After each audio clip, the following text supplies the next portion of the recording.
It's the basic guys you go to like learn skills.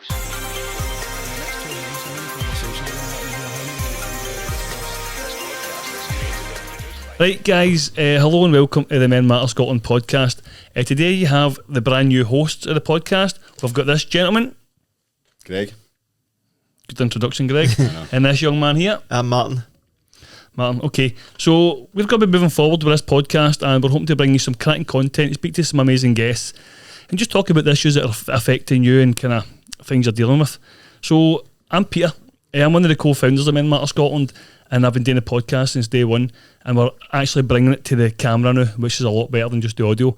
This wee podcast now just to talk about, guys, what the plans are for the podcast, where we're going with, why we're doing it and the stuff that's happening at Men Matter, just to let people know what's happening, right? Yeah, sounds ideal. Okay, so what we'll start with is Greg, will come to you first, man. So why do you want to get involved in this podcast? Well, it's been a couple of years now since I've started getting involved with Men Matter, and really the one thing that's most important I've learned across this space is talking is the most important thing about it for men and their mental health, and that's what's sadly missing for a lot of society, for a lot of men, and this podcast is just a way to let guys know the message that's been getting sent out for the place for the very beginning for me, that it's okay to talk to each other, it's okay to talk about the topics of conversation that men aren't usually associated with and what we're supposed to, inverted commas, talk about. So it gives us a chance to just be honest and open and let other guys see that it's okay to do that. Superb. Same to yourself, Martin.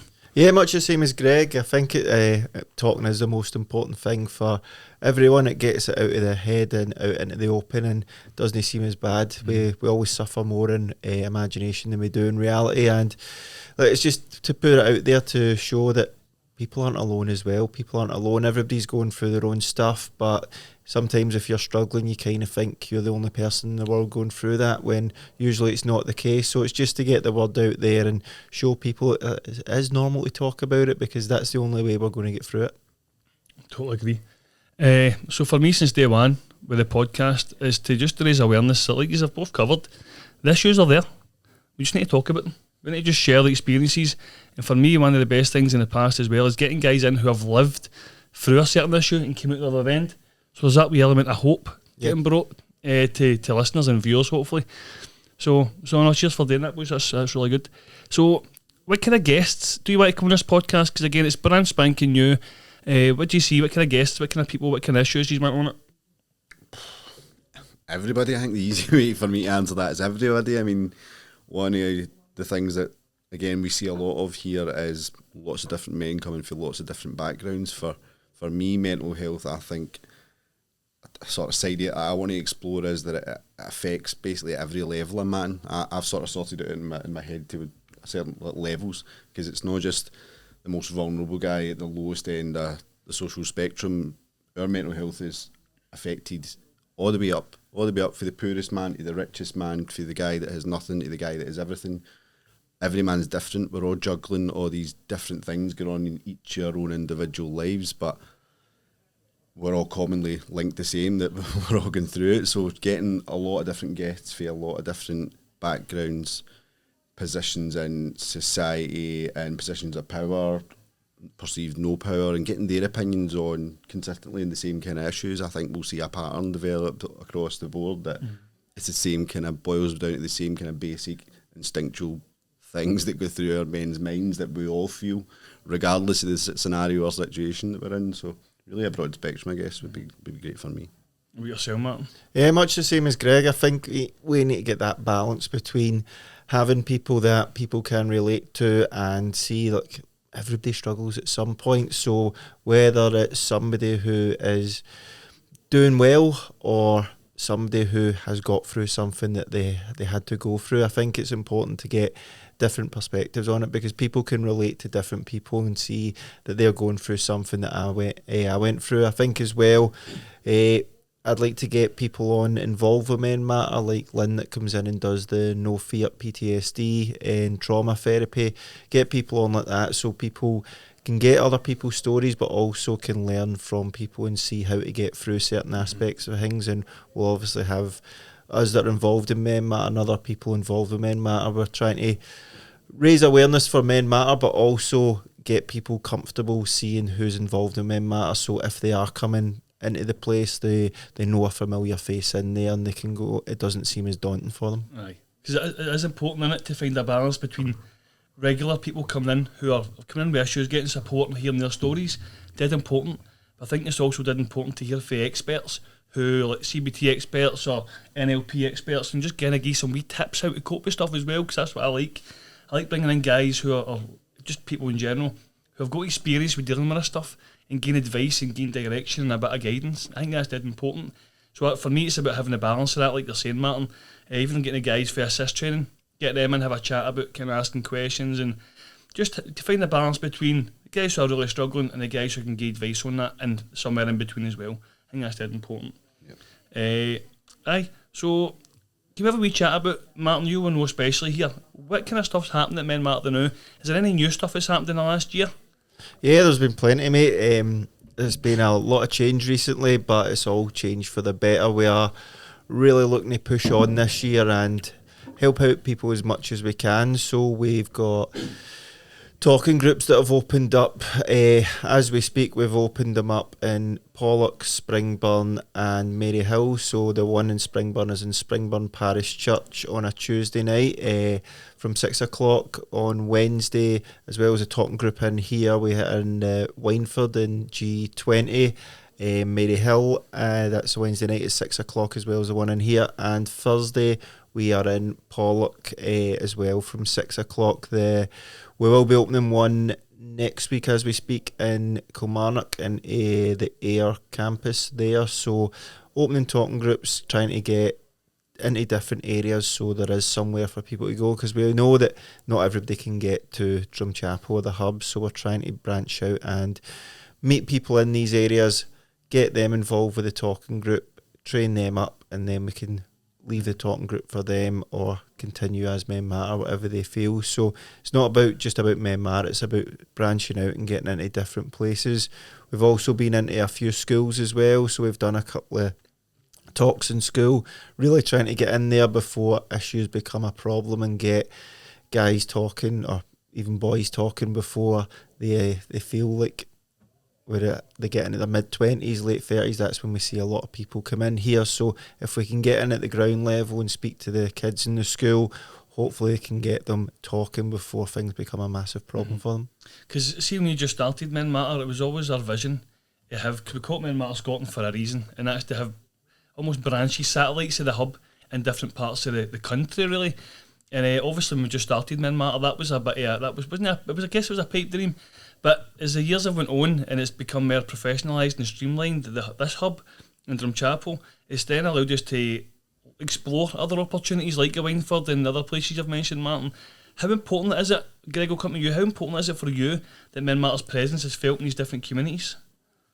Massively important. I mean, like I said earlier on, I'm 2 years and it was just a talking group that was here. I've seen massive changes in the hub and the services provided in everything generally in those 2 years, but I'm personally involved in the talking group, the satellite talking groups, and to be branching out now is amazing. The hub is here for all men in Scotland all the time, but it's in one location, and you see us branching out now, touching different communities, and not just with men, because that's the thing that I'm finding, that these satellite talking groups are, the guys are going to engage with men and women, children, young and old in these communities, so the roots for Men Matter are now spreading out to all these different places, and it's massively important for growing Men Matter here, but not only that, throughout the country. So just hoping in the next year we just start branching out more and move to bigger cities, bigger towns up and down the country.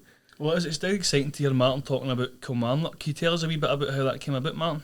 Yeah, well, we got a visit from the Chris Boyd charity recently, so they came in and kindly donated a lot of money for us, so we were talking about getting down there, and I went to visit the Ayr campus last week, and there's a guy there, John McTaggart. He's doing a brilliant job trying to raise awareness about mental health in the students and all that. Unfortunately, they've lost a few students recently, so they do an awful lot in there to try and help students, and not just students. They're putting things on like the talking group. If you come to the talking group, there will be food there. They do other stuff in the community where people can come in on certain nights, get food, get somewhere to do some exercise and all that. So they're doing a great job there. So we're building up that partnership and get in there. Hopefully the talking group can be something else, because in the college it'll be mainly younger students. So if we can get in there and get people in their late teens, early 20s, get them talking as well. It's the same as the kids.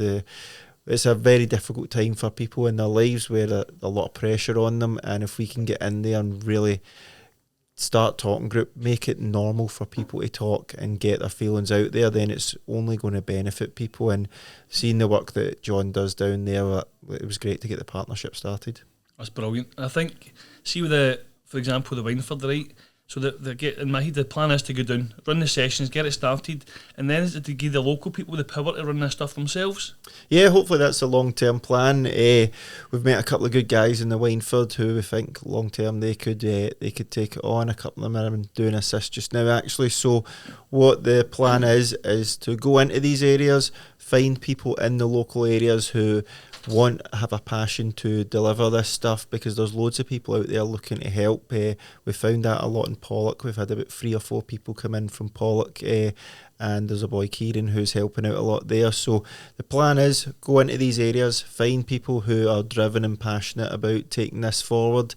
We'll get them in here, train them up as volunteers, train them up with assist, all the different training we do here, train them as a talking group and leaders of the talking group, so to speak, and then we can sit in with them while they take lead on it, and then we'll be able to just leave them to it. We'll check in every month, every so often, how much they need it, but they can take it on, and Men Matter can still be involved, or they can take it on themselves. It's not about Men Matter going in and spreading everywhere. What we want is just to spread the word, really. So we'll go in, help as much as we can. If you want to keep us there, we have no problem with that, but it's just about branching out and getting people in these schemes. It's not going to be much use us going into different schemes and telling everybody how it is. People want to relate to people who they know and they can see. So if we can get passionate people at us in different areas, it benefit everyone. I think what you're saying is actually pure spot on, because the reason for me why Men Matter was so successful in the beginning was because it was guys for the scheme, the Drum Chapel, who were running it. They were willing to be vulnerable and share their kind of stuff, and that attracted other guys. And before you knew it, our talking group had loads of people coming along. Fedrum Chapel, which is traditionally a rough scheme. When you can make Men Matter work in a scheme like Drum Chapel, I believe you can take it anywhere. Oh, definitely. Because of the actual essence of what it is. See, in terms of the response for the community in these places, Martin, and you take it because you're doing the Wineford, aren't you? Yep. You go first, Greg. Again, what's been the response like for the community?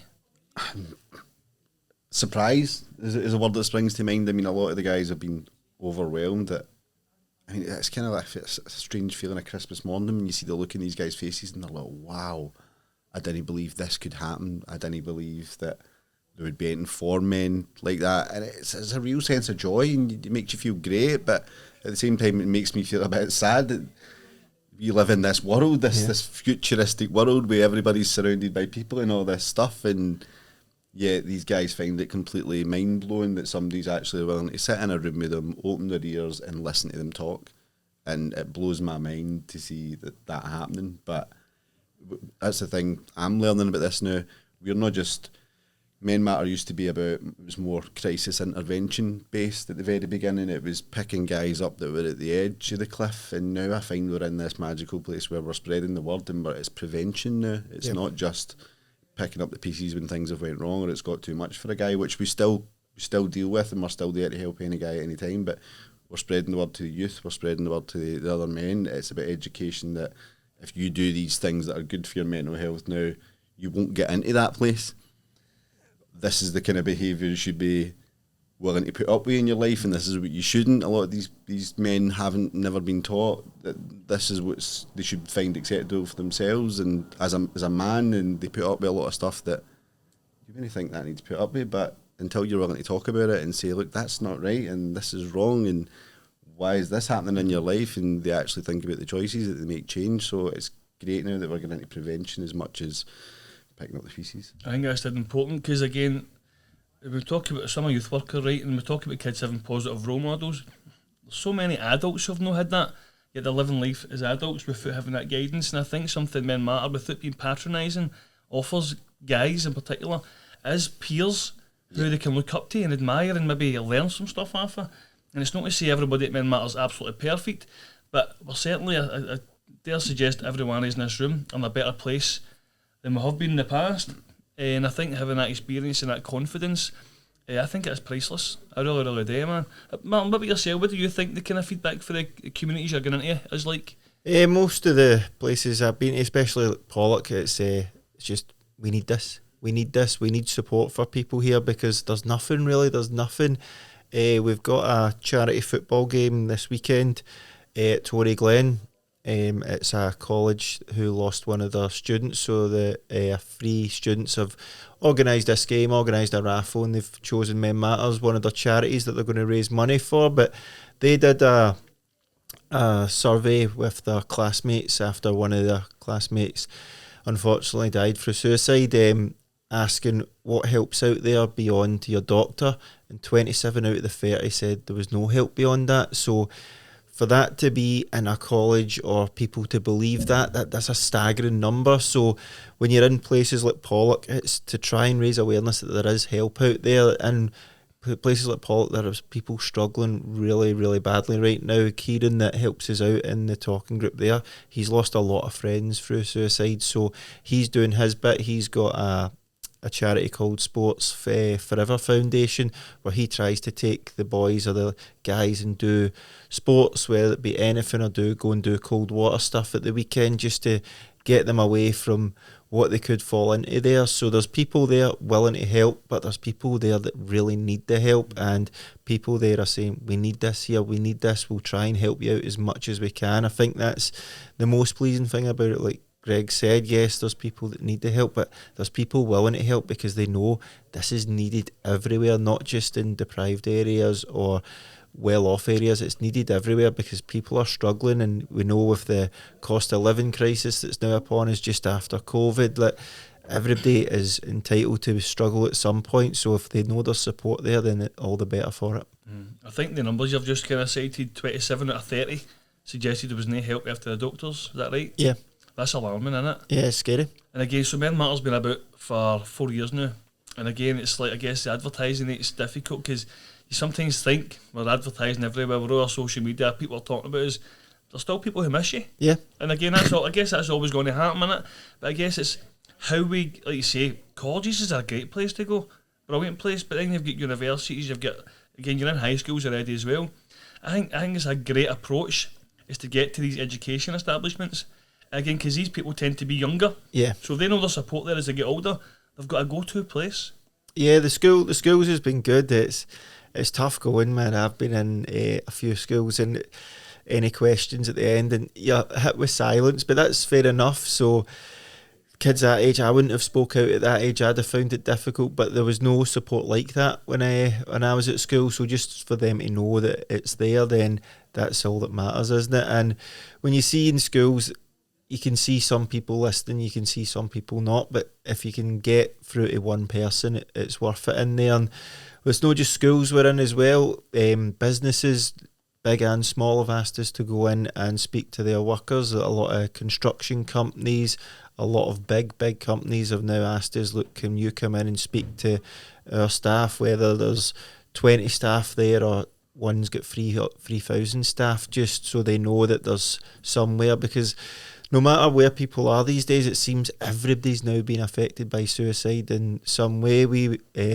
last week Peter done wave to wave training, that's suicide bereavement training, how to help people after they've been through suicide, and they done a good graph with a circle in the middle with suicide, then there was 5 circles around that, and they got us to go through all the people that could be touched by one person committing suicide. Yeah. And it was eye-opening, wasn't it? I think there was a number now, like 135 people are affected by a single suicide, so that goes for your immediate family, the kind of guy who runs a local shop and the rest of it, so it's the ripple effect of a suicide and the levels it impacts different people as well, how it's kind of relative to their relationship and stuff. But the number 135 for one suicide, see, just by proxy, man, that's pretty much everybody in Scotland is touched by it based on that graph, 135. So see, just quickly then, so we know there's amazing stuff happening right outside in different areas. What's happening in here that's different? Any new stuff happening here, Martin? So the plan now is if somebody comes into the hub for the first time, myself, Nev, Fraser, the members of staff, we'll get them a tour by a volunteer. They'll get to see the whole place. Then we'll sit down there and then, or book in straight away and get them a one-to-one. So we will sit them down, let them speak, because that's the main thing. We don't really need to say anything, but they need to know they can get what's in their head out. So we let them speak, and then we'll come up with a plan of what we think they should do, how we can help them, and we've got plenty of other services in here that can help people out, whether it be Shared Parent Scotland, Citizens Advice, all that sort of thing. So we'll put a plan in place, put them in contact with people where we feel they could benefit from, and then we'll see how they get on over the coming weeks. If they're taking part in classes and all that, that's all the better. So Monday to Friday we're open. Friday's a sort of drop-in day. We're open from 10:30 every day. Friday's a sort of drop-in day where there's no classes on, but we've had boxing recently. Right now we're doing tennis, and usually we take guys out and they go wild. But Monday to Thursday there's usually 2 or usually mainly 3 activities on a day, whether it be a class for your mental health or another class like guitar lessons or something like that, just to keep you active, or we'll have a physical exercise, because it's all goes hand in hand, doesn't it? So there's always at least one thing for your mental health each day, one thing for your physical health, and something to keep you busy. So come into the classes, use the place, because you will benefit from them. We've got some great people in here that come and deliver for us as well, so there's always something on that can benefit you. And I think you're saying you've got the physical, mental and other stuff, and these all complement each other, don't they? Yeah. Just by taking involved in the kind of the strength conditioning class, that's physically helping you, but it's also going to help your mental health as well, isn't it? Greg, just on your other participation at Men Matters as a volunteer, you're on the talking group on a Wednesday night. Do you want to tell us a wee bit about that? So we have a talking group every Wednesday, and the hub here runs from 6 to 8. So that involves nothing else is going on in the hub at the time. The hub's all pretty much locked down. It's just for members to come. Everybody sits around a circle. Okay, there's no one else to like sit outside the circle or anything like that.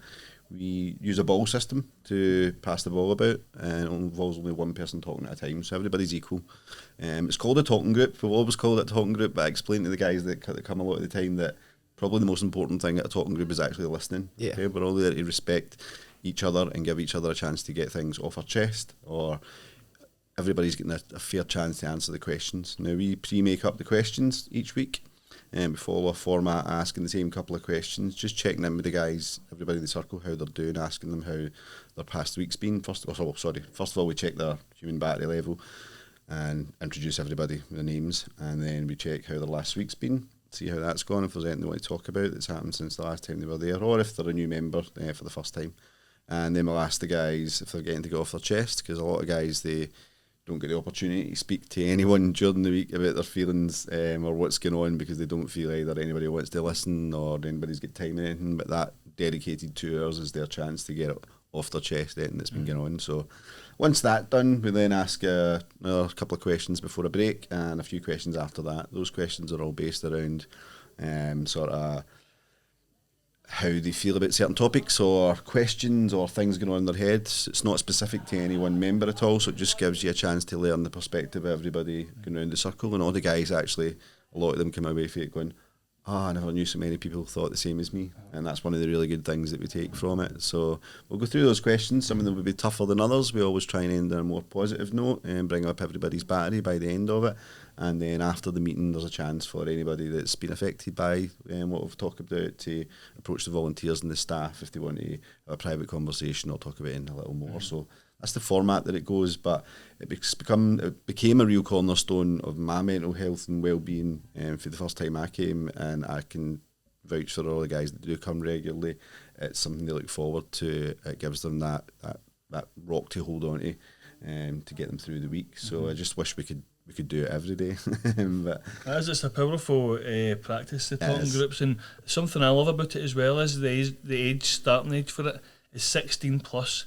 I think that's so important because it's an age group. 16 to 18 is an age group, and I've experienced this. I've just been left until they're 18 to access services, and it's just, I don't know why that bridge hasn't been gaps have been bridged before.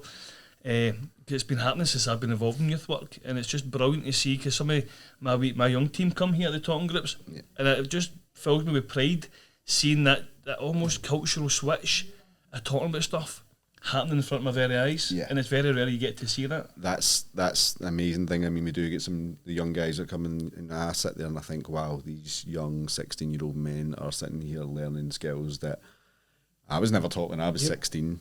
Nobody would ever dreamed about sitting around in a circle and talking about their feelings. And these young men, I'm so proud of them, and I commend them so much, because they're coming and they're talking about the tough things that are going on in their life. But I see it as we're building characters in these young men that are going to carry these experiences and skills that they're learning right now at 16 when their life's tough through the rest of their life. Hopefully they're going to turn into grown-up men that are spreading a positive message about mental health and well-being to everybody that they touch. You spoke there about that figure of 135 lives touched by a suicide, but I like to look at the positive side of things as well, because I'm thinking, like, those young guys at 16 coming to the talking group who are learning off of me and Martin or anybody else that's there passing this wisdom out, but how many lives are they going to touch with these good skills they're learning? How many men are they going to save by saying, are you alright? Are you okay? You're not right. You going to commit suicide?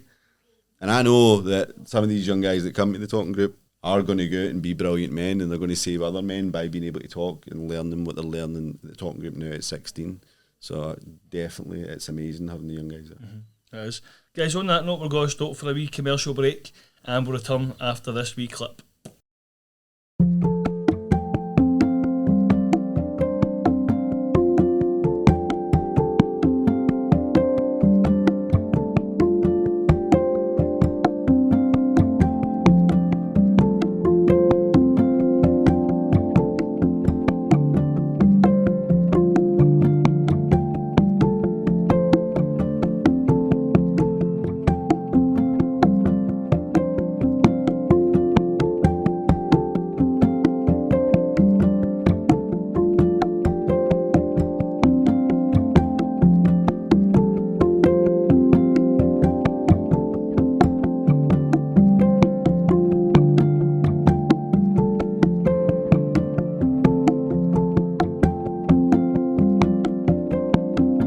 Right, guys, welcome back. We hope you enjoyed that wee commercial there. That'll be the first of many we adverts you see during our podcast. So we're going to get back to it and speak to the guys about other stuff, right? So, guys, we're going to delve into ourselves a wee bit here, okay? So the first question I'll ask you, Greg, is how did you get involved with Men Matter?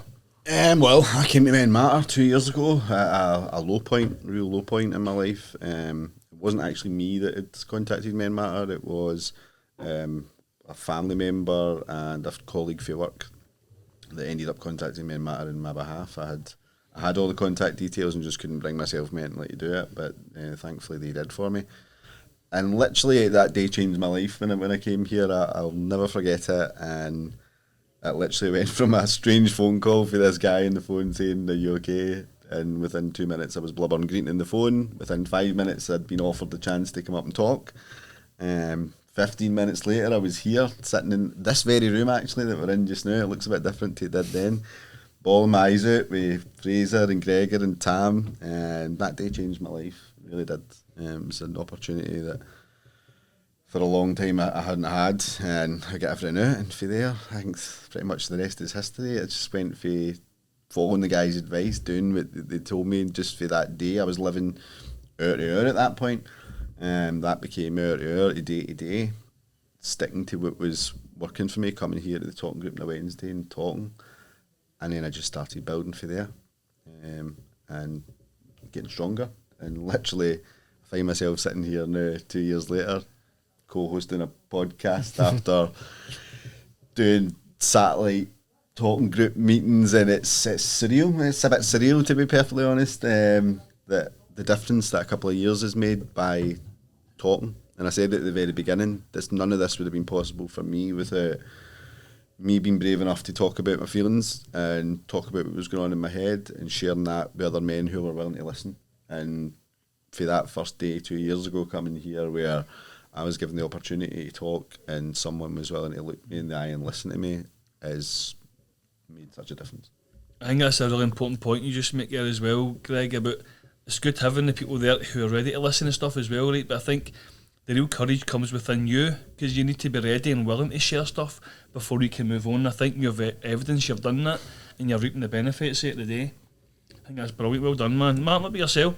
Yeah, look, mate, it's guys like Greg are a credit to this place. He comes in, helps people out because he knows what it's like for other people, and it's the same for me. I went through a tough time a number of years ago, and I just felt like the loneliest guy in the world, and felt it was only me that went through this stuff. And then once you start talking, you realise it's not. There's other people out there. So I started my own mindset coaching company and was doing that, and then I seen that a job came up in Men Matter, because I'm friends with Jamie, your cousin, knew about Men Matter from the start. We always kept in touch and all that, and then when I seen the job, came up and seen the place, I thought, this is where I want to be, has to happen. So got there in the end, we made it work, and been there since, and just love coming in every day and just helping people out. It's not so, there's people that come in who are really struggling, but see, if you see them a couple of weeks or a month down the line and they're starting to get better, it's worth it putting in the work for them, because these people come in,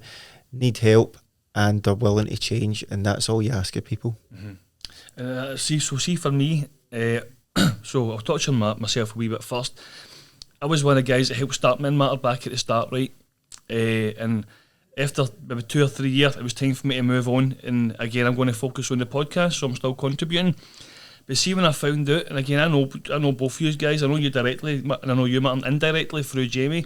I used to work with Greg in Sports Connection many moons ago. Sports Connection? We were colleagues, mate. Best looking shop in Clydebank, a mile.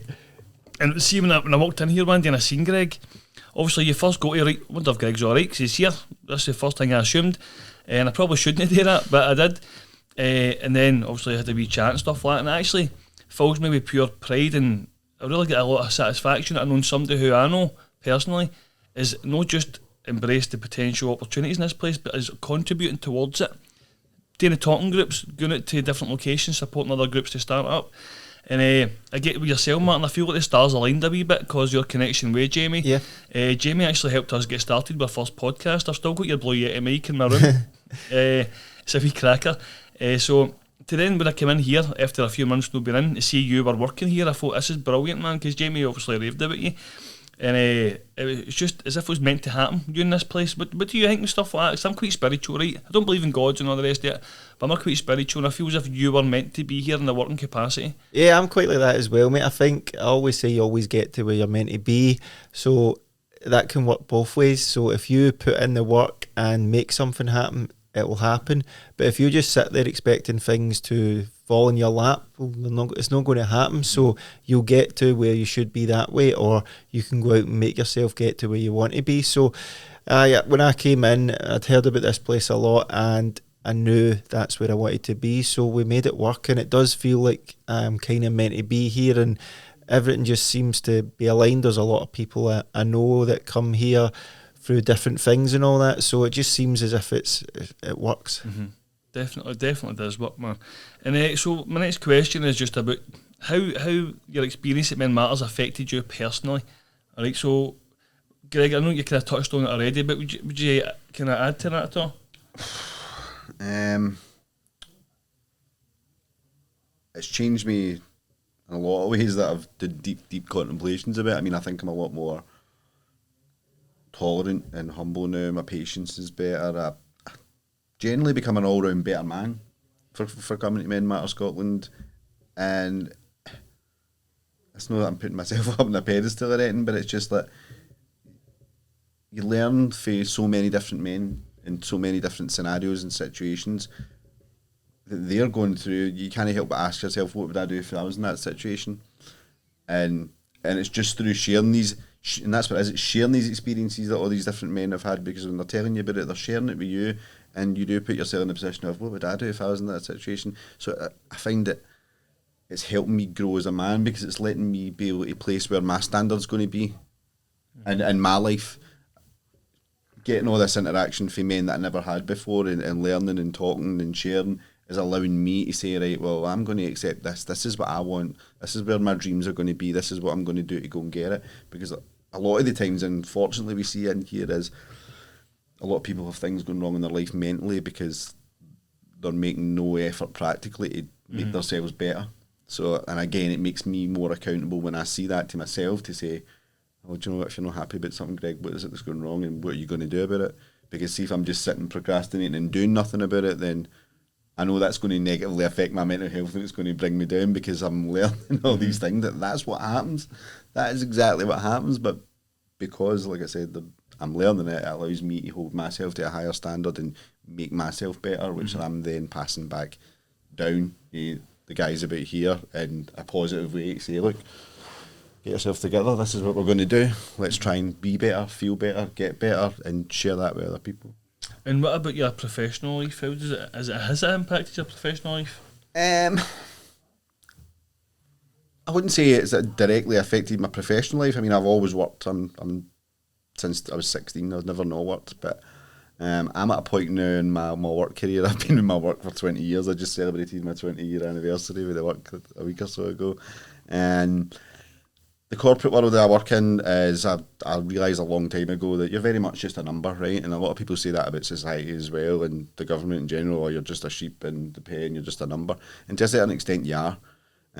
However, it also, my professional life gives me a chance to go, well, I do that and I put up with it because I get paid for it. But see, the stuff that I do here with Men Matter, I mean, I strictly stick to being a volunteer. I've had the opportunity to be staff before, but I do this for me.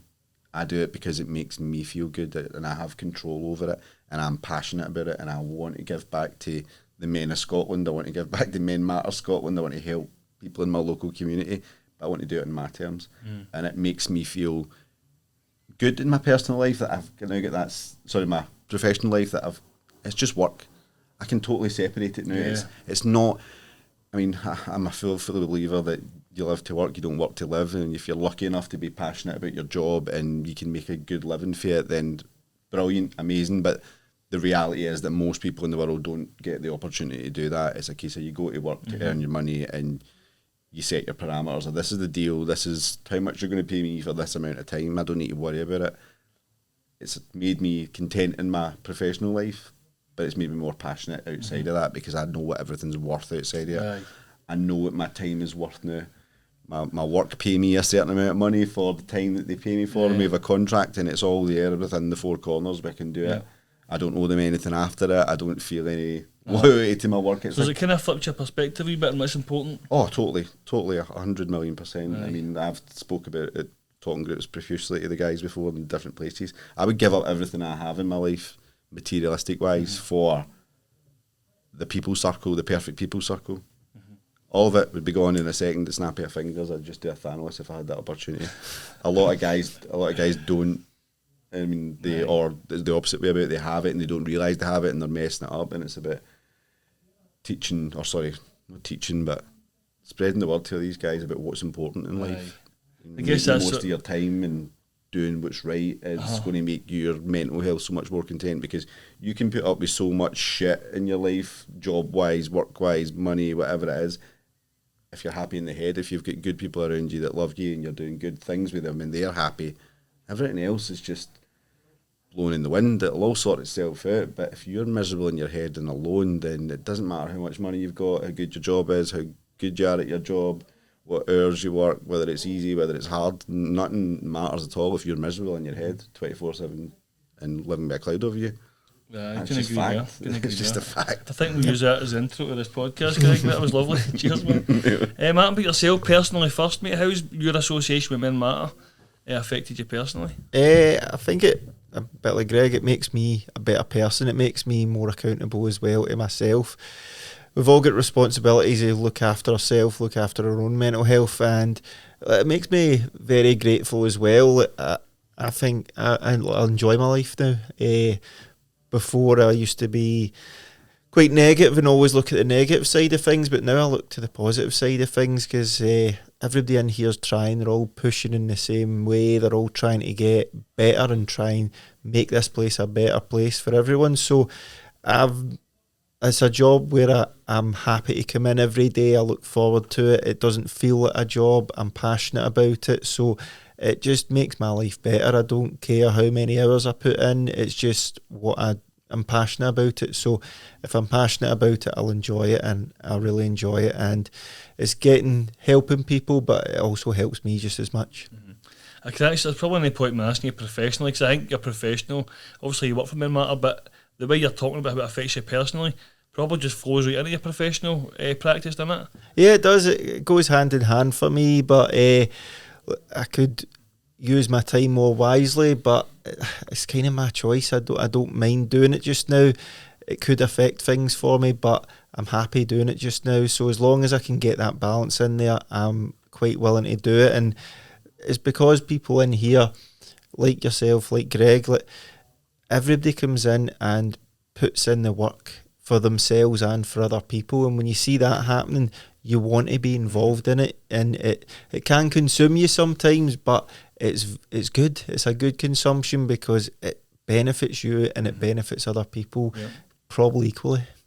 I'd agree with you, and I know what you mean. I totally get what you mean when you say it consumes you, and sometimes it can overwhelm you. But see, when you're feeling that way about something that really matters, you can manage it better. So see if you're working on a job you hate and you're overwhelmed and consumed, that's pointless. It's a justifiable pressure in your life that you put up with. I'd rather have that feeling of it's consuming me a bit, and the time might not be best spent, but it's for something good. Whereas if it's for an employer, who doesn't care about you and you're a number, it annoys you more than it does when it does get to here. But it's all for the greater good. That thing that there is a greater tangible good comes out of what we all do, our involvement with Men Matter Scotland, just purely for helping other people. But the sort of kickback's going to be, I'm going to feel a bit better at the end. It's just a natural byproduct to help people, isn't it? Yeah, it is. And the great thing about this place is, when you walk in, you get a hug off everybody. So if you're slightly off, people know, and you can't hide it. And the even better part about it is you don't want to hide it, because people ask you how you are, and you'll answer them, and you'll be truthful and you'll be honest, because that's what this place is about. If things do get on top of you, people know, but I know for a fact that if something is bugging me, I can just talk about it to pretty much, in fact, MD in here, and we'll try and get a solution to it. So there's no excuses I can make up in my head, like, so-and-so won't understand, or I'll be a burden, because we are preaching to people that that's not how they should be. So it gives you that responsibility on yourself to go, see if you're struggling with something, or even something's annoying you, you can easily speak to MD in here and we'll get something sorted. The best way I've been thinking about it, describe it in the last wee while, is, do you know what this place is like? It's like, I'd seen the advert a couple of days ago. It's like Fast and Furious. It's like, I feel like Vin Diesel sometimes, and it's like, this is my family, because that's what it is. It's that family feeling. It's a bunch of people who aren't blood related, but who all love each other. And you can't hide that feeling. You know when something's up with somebody. And that's been fostered here. It's this feeling of, we've made a family who care about each other. And that sort of bond, it's not tangible. You can't show anybody it, but it's just been there. We've all become this family that care about each other and love each other, good, bad or indifferent. And we'll fight with each other and we'll be odd sometimes, not the rest of it, but we all stick together because it's family. And that's what it is. It's a Men Matter Scotland family that's been made here with a heart and a spirit that just, there's no way of showing, but it's there, and we all know it, because like Martin says, you can't hide it. And that doesn't happen with colleagues. You can go into work with a colleague and act and do your job, and nobody's going to bat an eyelid, and everybody just think, do your 95 and they're a bit moany today, and you don't even think about how they're feeling at a work where you're getting paid to do it. But that doesn't happen here, because this is a family in every sense of the word. I totally agree, and I actually think you can show it. I think you can see it when you walk in, like you said, Martin. It's not a good morning, it's a give a hug. Right. How's your day going so far? It's like, you can avoid how you doing once, you can't avoid it 10 times, can you? Especially if somebody's got you a bear grip. I think that's something that's so, and even Maureen, who's no long started here, she's noticed it, and I think it's lovely when you come in here and you get a hug in the morning. And I've never had that in any job I've been in. I still don't get that in the job I'm in now. And I think it's a beautiful thing to happen. And I'd love to see more people practice it. Just give a hug, man. It's such a nice, simple thing to give. Right, before we finish up, guys, is there anything else you want to say to the audience? Thank you for listening. If you've got all the way through this, and watching, I know. Look, if MD is struggling, come and see us. Contact us on Facebook, through email, whatever it is, drop in, phone up. We're always here to help people, so take that step. But we've just described how it is in here. We're not lying. People come in and say, look, it's vibrant, but it's also quite a calm place when you walk in. There's no judgment or anything like that. So if you are struggling or know anybody that's struggling, just send them along. And I'll just kind of add to that by saying, if you listened to this or watched it and you've heard Martin talk about the other locations, please don't hesitate to contact the organisations in the areas about attending a Men Matter talking group. It could potentially change your life, like Greg just kind of articulated 10 minutes ago. But on that note, we're going to finish up our first video podcast. We hope you've liked it. We'll get this all sorted and edited, put onto YouTube and Spotify and all the other, podcast channels, platforms. Don't forget to share it on those platforms as well with all your friends, anyone at all. Just share it even if you don't know anybody that's struggling, because you just never know who you're going to help by doing that. 100%. Guys, thank you very much. Thank you. Thank you. Cheers.